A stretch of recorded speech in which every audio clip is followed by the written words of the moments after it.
Suured uudised. Saudi Araabia, Türgi ja Pakistan allkirjastavad vastastikuse kaitseleppe. Ulatuslik vastastikune kaitselepe, millega deklareeritakse, et relvastatud rünnak ühe nende kolme riigi vastu loetakse rünnakuks kõigi kolme vastu. See paistab olevat väga oluline areng. Sel nädalal oli ajakirjanduses teateid, et Saudi Araabia usub, et Iraan võib peagi korraldada suure rünnaku. Jeemeni Houthid on suurendanud rünnakuid ja ründavad otse Saudi Araabiat. Tegemist on Iraani käsilasrühmitusega. Saudi Araabia pöördub huvitaval kombel Türgi poole, mis on NATO riik, omab väga tugevat sõjaväge. Samuti Pakistan, mis on piirkonna ainus tuumariik, nõustusid paktiga.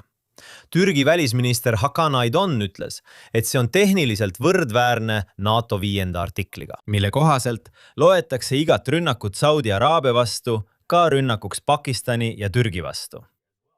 Kui Iraan või tema käsilased ründavad Saudi Araabiat suuremas mahus, see võib tõmmata Türgi ja Pakistani suurde piirkondlikku konflikti.